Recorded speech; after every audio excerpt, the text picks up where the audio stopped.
Hello everyone, and welcome once again to the Heir's Lair. I am your host, author Jonathan Taylor. And yes, now I am no longer aspiring, I am no longer soon to be published, or arguably still am soon to be published. But my book is, as of right now, available for pre-order. So you can go ahead and get it. I'll put the link in the description. I'll put other links about me in the description as well, just in case you're curious. Anyway, given it's in pre-order, I'm still trying to get a lot of the, still trying to get some more behind-the-scenes stuff done. For example, it's only available for pre-order on one particular site or through one particular distributor, and I want to make it available to a, to a wider audience, and that will take a while. So that's why for this week I decided I'll do a more of a low-effort video. What kind of low-effort video?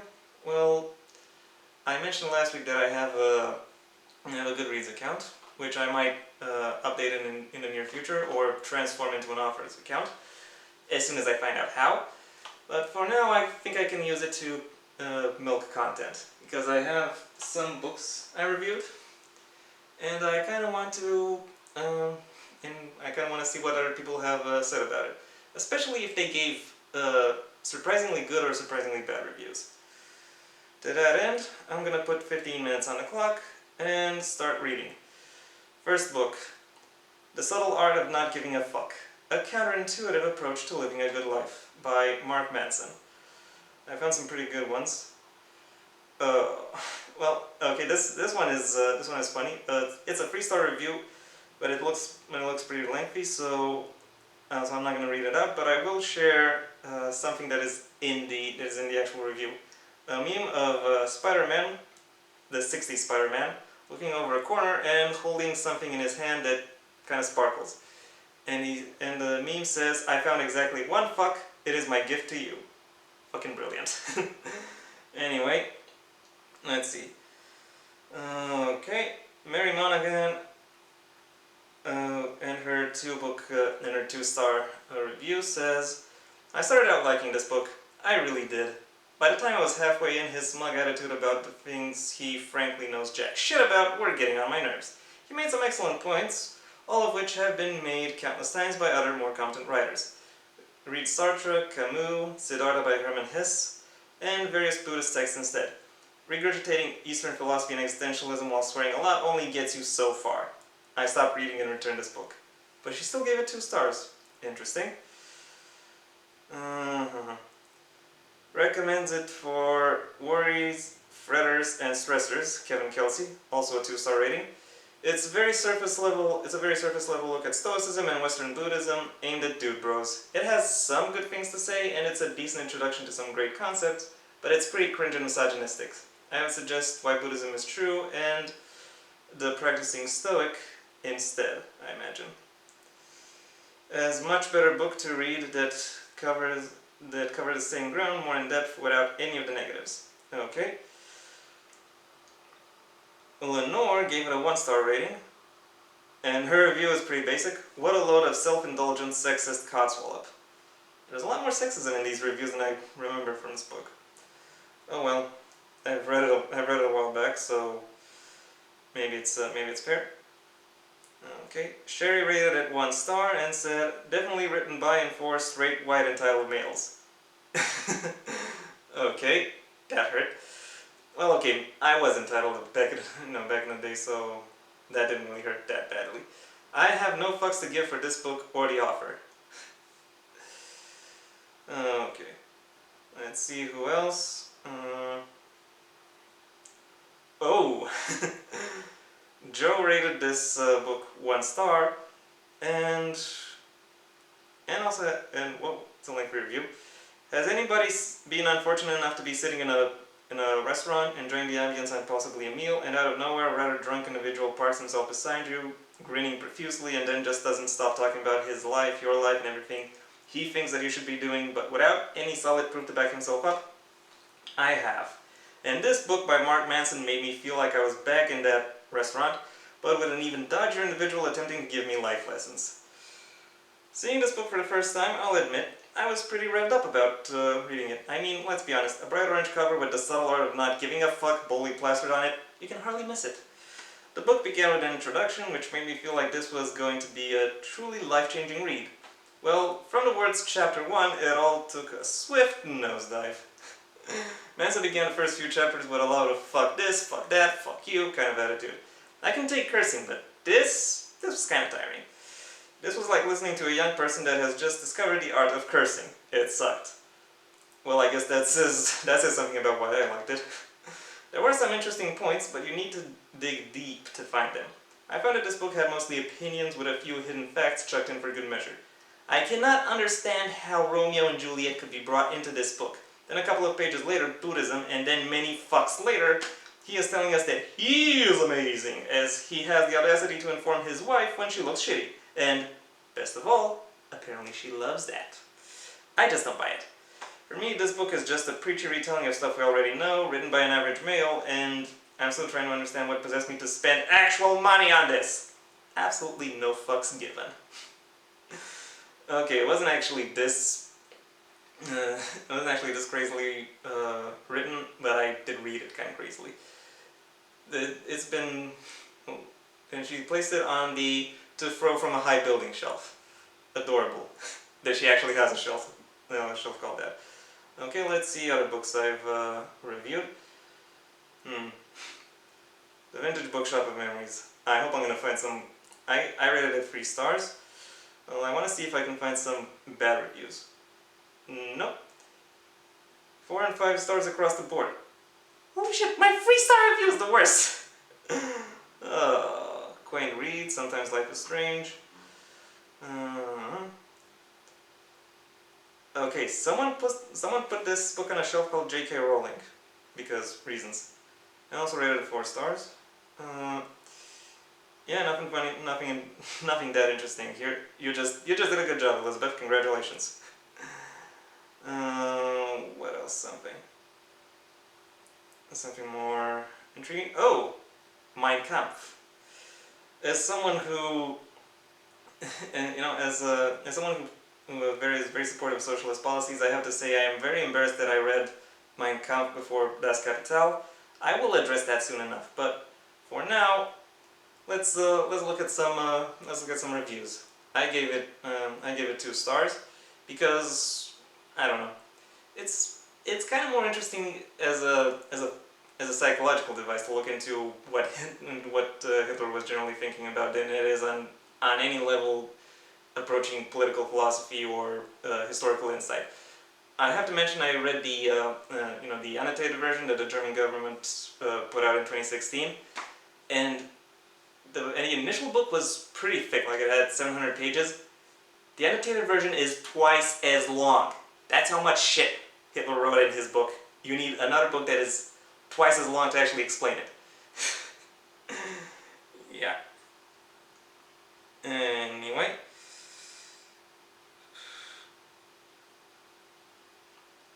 Not to read. Someone marked it as not to read and didn't even give a rating. Oh, but he did rate it on Amazon at 1 star. I was somewhat disturbed to hear from Lilo that the negative review of Eris Darda, I'm not going to explain what that is, which she had posted on Amazon, had been removed without notice. As an experiment, I thought I would post a negative review of Mein Kampf, where I do the same thing and advise people not to read it. You can find a review here. Well, here's an interesting development. The Amazon review, which is currently running at 20:3, has not been deleted, but one of the more deranged posts by Citizen Champion, the guy who was attacking it, has been removed. So, okay, this is just a chronicle of the adventures of a particular rating. Yeah, I'm not gonna get into that. Greg rated it 1 star, but still recommended it for people with a strong grasp of 20th century history. It was recommended to Greg by posterity. Ha ha. Apparently he also gave a previous review, and now is giving the condensed version. So let's see. This book is badly written, presents scientifically incorrect racist ideas as fact, accurate, and takes a comically long time to tell a boring story about formulating an idiotic military plan that didn't work. People who should read this book don't need to be told they should read it. They also have listened to Wagner and read Nietzsche and find their respective worldviews problematic. If your explanation for reading this book does not involve understanding mistakes from the past and or exploring why people find nationalism engaging, you shouldn't read it. The comments on this review though. You thought Adolf Hitler is a nice and understanding guy? Its political views are, in my not-so-humble opinion, horrible, because it was written by Adolf Hitler. I've never seen so many arrogant self-congratulatory toolbags gathered in an entire place in my entire life. Said Ron Coletta with a red MAGA hat. Of course. Tyler Dowd says, dude, you do know what book you're reading? That's literally the point of the book, lol. Okay, what's next? Steven says, leave Nietzsche out of it, he was a good lad. True. The Incredible Hulk says, I wish people would stop using the word problematic. It's so cringe. Why did I go to it? Nah, never mind. Toby Scheidek said, lern Deutsch. Fick dich, Toby Scheidek. Ahmad Sharabiani rated it 3 stars. Okay. Jarrett rated it 1 star. And it has an absolutely great opening. Hitler. Boo! Call me a crazy talking liberal if you want, but I'm against burning human beings in big ovens. I don't care how trendy and cool it was considered back in the day. That's just the way I was raised. He didn't actually burn them, he guessed them, but whatever. I read this book on a recommendation of a friend. Or at least I thought he was my friend. Okay, they broke up, I guess. Good. It turned out he was actually just a cashier at Borders, but he looked an awful lot like this guy I used to be friends with when I worked at GameStop. I could have sworn it was him. The only real difference was that he worked at Borders and not GameStop. Oh, and he apparently enjoys Nazi literature. And I'm pretty sure the guy I worked with at GameStop was black. But in any case, I suppose I should blame myself. Perhaps the next time a skinny, bald, white cashier recommends a book written by Adolf Hitler, I should get a second opinion. Oh, are you actually going to talk about the book? Seriously. So, in summary, Hitler bad, GameStop is cherished memories from my youth, books not returnable at Borders after 15 days. Oh, fuck. Okay, you should, I get it that reading that telling about your experience with the book is part of the reading experience, but so is reading. Why don't you mention reading it? Why don't you mention, what it is like?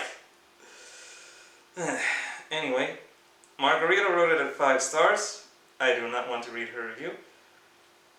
Trevor rated it 1 star. Okay, let's see what Trevor has to say. While I was teaching on my placement at the start of the year, my supervising teacher had an incentive program going on with some of the students in the VCE history class we were taking. He told them he would pay $50 to any student who finished reading Mein Kampf by the end of the year. He told me he had made this offer every year and had never been required to pay up. He believed this was because the book was so poorly written and so turgid that even the most money-hungry 16-year-old would figure there were easier ways to make some cash. That is true. That was the headspace I approached this book in. I was expecting it to be almost painfully badly written and pretty much the awful rants of a nearly insane fool. Well, that's kind of what they are. Like, seriously, I already made the same comments before I started reading these comments, and pretty much every history student who had studied this book has said very similar things. Anyway, I need to assure you, that is not the book I found. This book is actually frighteningly lucid and remarkably well written. You need to diversify reading habits, Trevor. Okay. It is a much more dangerous book than, say, The Protocols of the Elders of Zion. That book is so embarrassingly badly written, so pathetically obviously a forgery, that anyone with half a brain could do little else than laugh at it with derision. I was actually a bit surprised when Hitler referred to the Protocols in this, as I thought even he would have had more shame. You don't know Adolf Hitler then. Nevertheless, the rest of his arguments against the Jews are much more carefully constructed and built in a way that has become a virtual template for any conspiracy theory. It's so good at actual Jews quoted. Cough, Dennis Prager, cough.